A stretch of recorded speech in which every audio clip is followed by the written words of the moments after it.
I'm the second presenter today that is going to say Z, not Z. I also say data. Don't hold that against me. So my name's Chi. I work at Bazaarvoice. I'm the director of partnerships and platforms. And today I wanted to talk to you about this idea of more data, more problems. I'll also be presenting with my colleague, Larsen Bannerlauer, over there, who is our head of agency partnerships. We also have a couple of other Bazaarvoice people in the room. We're all from New York, that's why we have our hair slicked to the side. So just find them afterwards. But, I need this. But yeah, look, we wanted to talk about this topic because, data is 100% at the forefront of almost every conversation that we have every day in our industry. And I understand, gathered here is a lot of agencies, and we wanted to actually present a study that we did recently. Also on the vendor side, to be honest, data forms part of our conversations every single day. And I like to think what we're seeing is almost this data arms race, in that one of the only ways to differentiate and survive, particularly in this data-driven society, is to actually really, put a stake in the ground, because everybody is talking about data nowadays. So the main part of what I wanted to talk to you about today was a study that we just did with Advertising Age. This is extremely fresh, probably one of the most recent ones. This was published, I think, just like 3 months ago. It was also done by a third party, so I promised we're not just presenting this to you to pitch to you. And it was a survey of 300 plus marketers. And these were 300 plus, I think, enterprise-sized marketers with a couple of agency buyers too. And more importantly, we surveyed your clients. These are people who you'll pitch to, that you will try to win their business. These are also people that we talk to every day when we conduct our business. But yeah, so this was a very basic survey. On your actual table, there's some handouts. On the reverse side, it's pretty simple stuff, but there's some of the simple questions that we ask the marketers that we collaborate with. And some of them are as simple as, hey, where do you think your data comes from? And ask your data provider. So this was done as a survey. So I just wanted to take you through 3 very quick findings, probably the most important ones. Larsen's going to chat a little bit later about some of the actionable insights you can do with Bazaarvoice. But for those unfamiliar with Bazaarvoice, I'll just quickly cover this. We are the ratings and reviews people. So if you go to pretty much any big brand and retailer, that's not Amazon, and you see a text review, sometimes a picture, on a product detail page, most of the time that's Bazaarvoice that enables the collection, moderation, syndication, and all that good stuff. So yeah, we control the review economy. On the ad side, and what I do is we work with the actual data generated by that network. Just wanted to get that out of the way. But finding number 1. 65% of the respondents, and once again, this was 300 plus brand marketers at the enterprise level and above, did not actually fully understand the origin of their data sources. For me, this is actually pretty mind-blowing. 65% of the 300 people that we surveyed weren't actually sure of where the data comes from. A stat that you can't actually see on this slide is that 96% of all respondents actually said, yes, we do plan on using data in our marketing efforts going forward. Only 3/4 of those surveyed actually knew what first and third party data was. Is anyone else surprised by that? It blows my mind. I would really hope that was up to 98%, but it's unfortunately not. So almost every marketer wants to use data in their marketing efforts. Most of them know what first and third party data is, but only 36% are actually clear of where that data comes from. So speaking to you guys as the agencies collected, we wanted to actually speak about some of the opportunities involved in that. From my perspective, this is 100% something that sits within the agency's wheelhouse, which is data expertise, the actual methodology of how that's created, and bringing that talent to the actual marketers to give them actionable insights. Because once again, out of everyone we surveyed, most of them weren't even quite sure on where that data comes from. I know that relies heavily on our side as well, but agencies form an incredibly important and a huge future opportunity in actually being able to distill that back to the actual client. Finding number 2, 75% of respondents said they weren't actually sure their data was doing anything.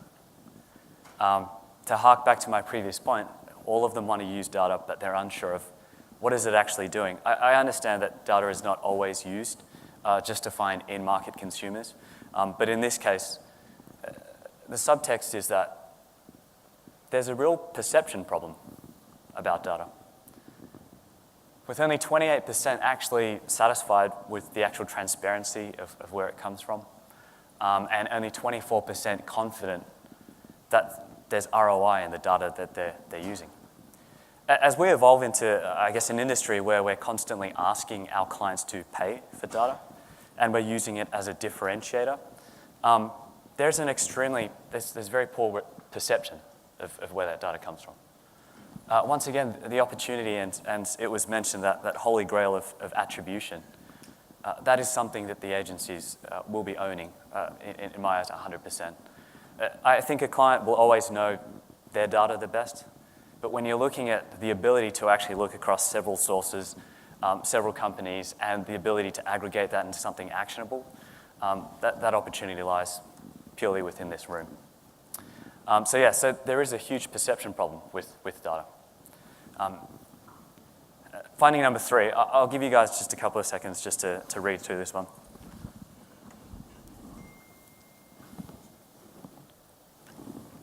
So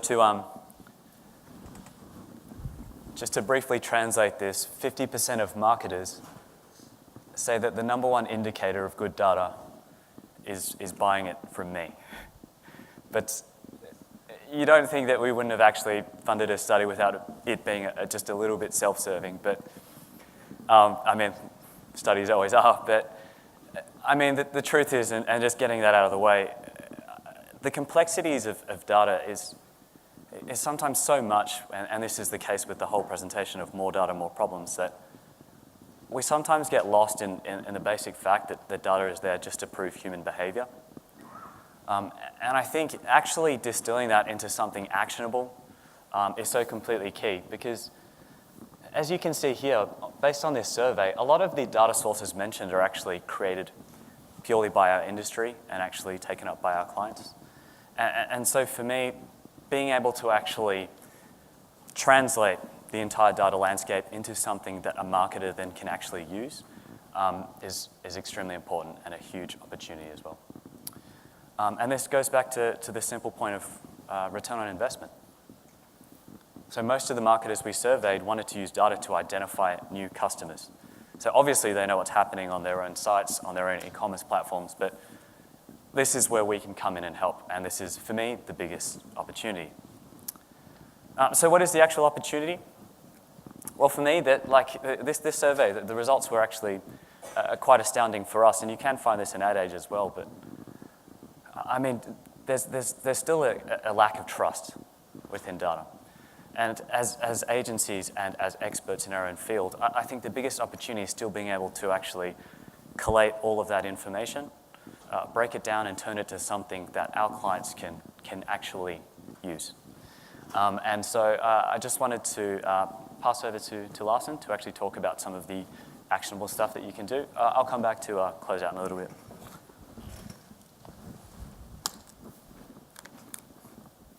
Larson Bannerlau. Thank you. Thanks, Chi. So Larson Bannerlau, as Chi mentioned, I oversee agency partnerships in North America for Bazaarvoice.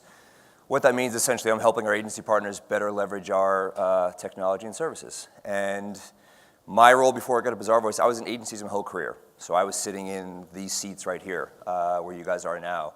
And I was in a business development role. So constantly pitching how we're going to win new business from other clients, how we're going to win new business away from other agencies. And to Rob's point earlier in this last session, we're kind of constantly in pitch mode even with our existing clients, right? So what are the ways that we're going to be able to stand out? What are the ways that we're going to be able to kind of find those actionable insights for our clients to help win new business? So, you know, we're involved in, let's say from a new RFP standpoint.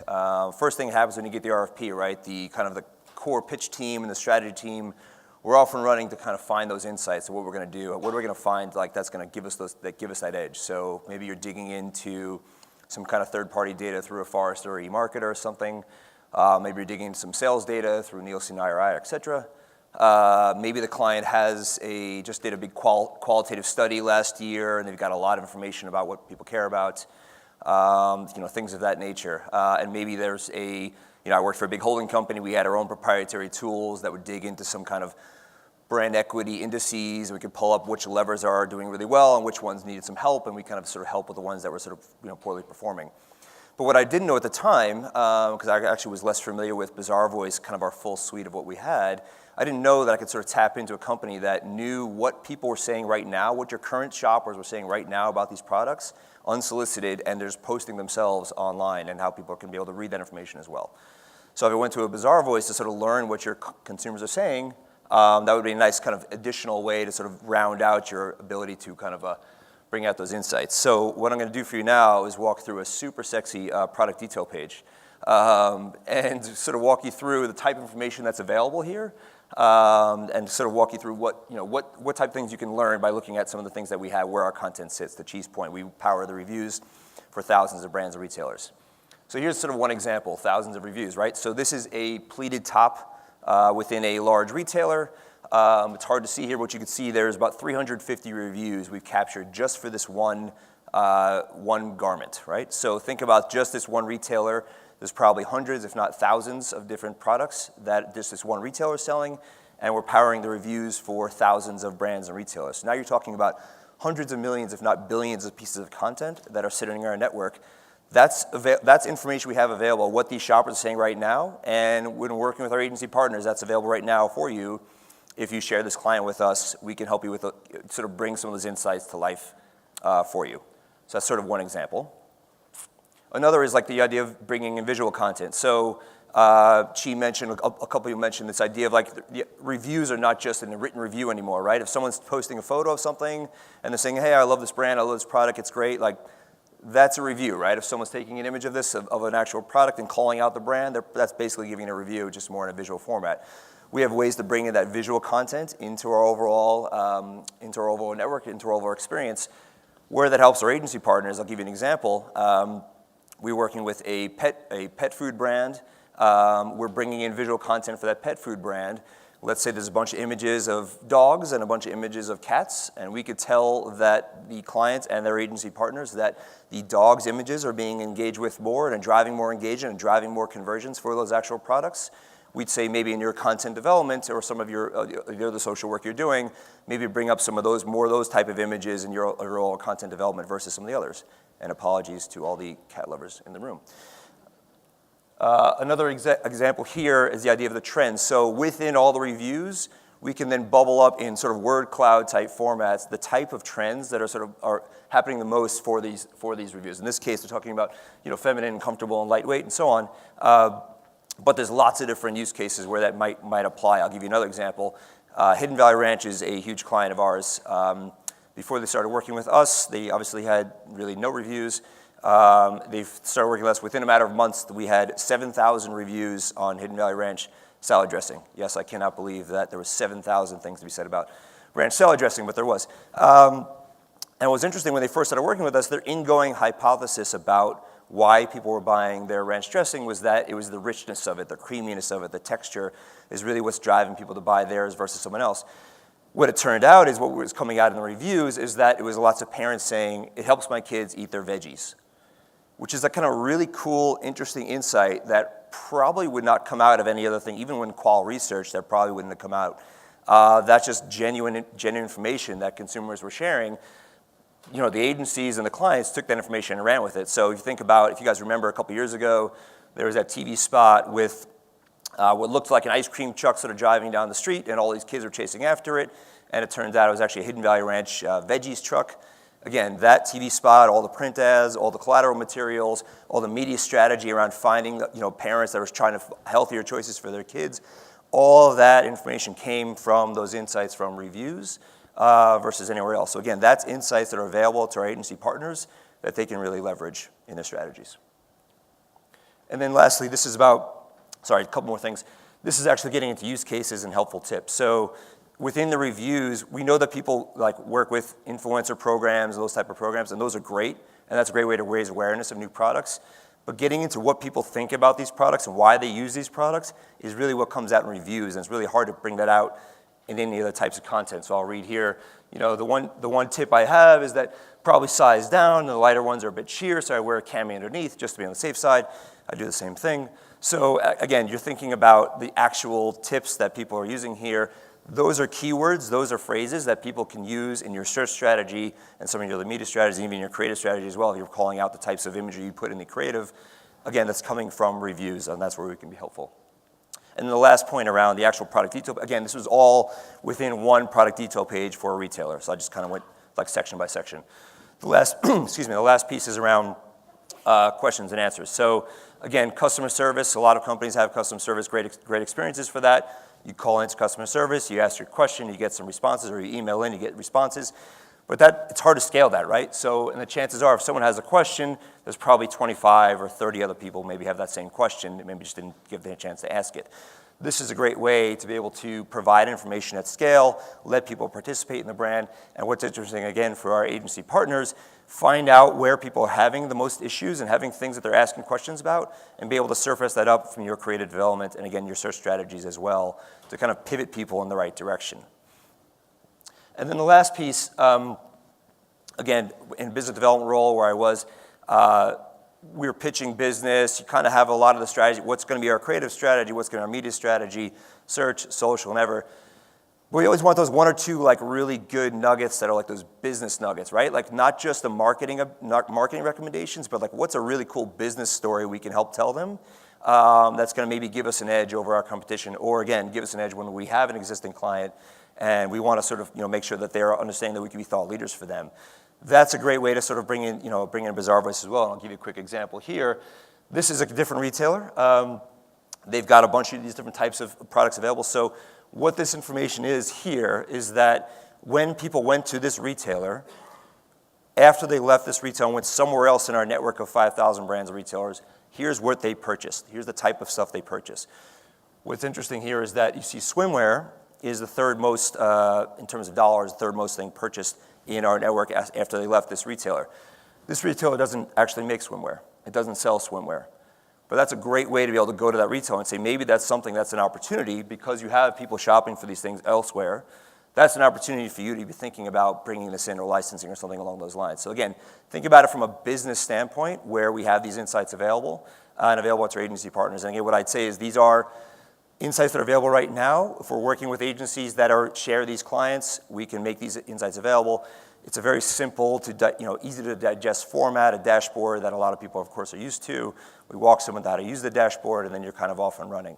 And that's really sort of my role, and I can bring in teams to sort of help people kind of surface these insights and bring those out in pitches or other types of engagement with your clients. That's all we have from a content standpoint. I'll call Chi back up, and we've got some time for questions.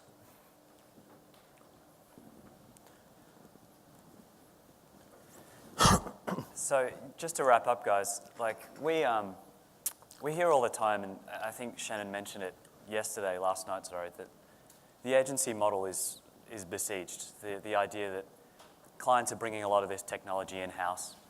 The margins are getting thinner. There's personnel problems, but if anything, the survey that we did with your clients, with our clients as well, indicated that even though there's a universal need for the use of data, there are still so many questions asked on the brand marketing side, and there's an inherent mistrust. And in my mind, everyone collected here, the agencies are the answer to that. And so we, as everyone should be doing as part of this industry, are seeking to ask more questions around data, find out what good data is, and cut out any practices that might not be relevant to the clients. But once again, you can find this survey online, but otherwise we'll open the floor up to questions for a couple minutes. Thanks.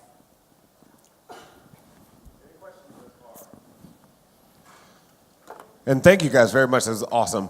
Round of applause for these two, for the Bazaarvoice team. But yes, human questions. Any questions? We do have some in the app, but anyone brave enough to ask out loud? All right, can we go to the question on the board? How do you show relevance to reviews in a non-e-commerce scenario? Yeah, go for it. Relevance to reviews in a non-e-commerce. Well, I mean, ultimately, like, I can't think of any particular product or service that I've decided to take up before reading a review. I've asked this question of a few people here already. You know, I'm new to this town. It's my first time here. I was looking for a restaurant on the weekend. I went to read a review. I wanted to know if this hotel was amazing, which it is. I read a review. There are plenty of e-commerce situations where essentially reviews are almost like the new word of mouth. Gone are the times where you can just call someone up and say, hey, what do you think about you know, this particular package? And that's where reviews come into it. They're not necessarily always purely for an e-commerce scenario, because they should and always will be there to just present another human being's authentic opinion. So yeah. I'll just, if the question's about how do we help form a kind of attribution to brick and mortar sort of sort of sell-through, we did actually do a very comprehensive study around the kind of robo impact, so research online, buy offline. We love acronyms at Bazaarvoice. And we have like 2 million data points around the impact across about 15, 20 different verticals, and then lots of different products within those verticals of like people that are researching these products online and buying offline. We have the actual direct impact to show that. So we have, if anyone wants to actually follow up about some more information there, we do have some information about the sort of impact of our reviews being read online, even if you're actually purchasing offline.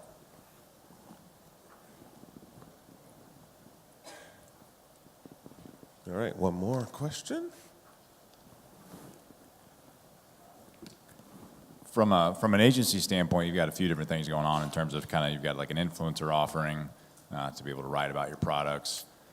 It's almost reputation management as well in terms of reviews about those products, maybe even some response type scenarios. From an agency standpoint, trying to wrap my head around what types of teams are you working with at agencies who are responsible for maintaining and kind of keeping an eye on this type of stuff? Because I liken it to, you know, a group I met with yesterday of, you know, local listings and kind of reviews and everything there of Google, right? Places and Yelp, that kind of stuff. How have you guys been seeing agencies take this kind of work on and being able to maintain ratings and reviews, and even, you know, Amazon? How do you guys kind of complement that as well, being its own ecosystem? Do you look at that one and the same and just a little bit different? So. Answer from both halves? Yeah, sure. Yeah. Go ahead. No, I was just going to say, so I mean, from an advertising side, and Larson will speak about the other side, I work mainly with the media teams in agencies, purely based around the intent data generated by our network. The simple fact, and I mentioned it before, you read a review because you have intent, you want to buy something. So we work with agencies, trading desks and so forth to actually port that data to them to run ad campaigns. Going back to that idea of right person, right time, right place, we at least know when someone's starting to do that research journey. But that's from my side of the business. On the Amazon front, our company's been around for about 12 years, and I'll be honest, I'm pretty sure it's just a copy of Amazon from 12 years ago, because our original founder was like, hey, this is really cool. How come I can't find reviews at my favorite retailer? And so we like to think we're still helping brands and therefore agencies still maintain that fight against Amazon, which Amazon are ramping up every single day, as you guys would know. So we kind of support the outside of Amazon ecosystem in that sense. Yeah, and I'd say just kind of where I talk to agencies, there are lots of agencies, and I'm using air quotes as agencies because lots of different forms of agencies these days, that care about the type of content that goes on the brand's own channel, right? So, and how can reviews or other forms of consumer-generated content help drive a better experience on the own channel? But then I'm also talking to agencies, and this is a lot in the shopper marketing, to be honest, that they care about. We're trying to drive kind of retail channel sales, and part of that could be a sort of media solution to drive that, and other parts could be like getting the right content in those retailers or grocers where the actual sales are taking place, and I can sort of help with some solutions there as well. Also, reviews are a social listening tool as well. I've worked with some agencies where we use it to highlight marketing ideas, product flaws or product strengths, and then actually turn that into a media-based campaign. But we're essentially an open resource when we work with agencies to however they would like to utilize what we have. Yeah. Cool. All right, thank you guys. Thank you. Thank you. Let's stick around for questions.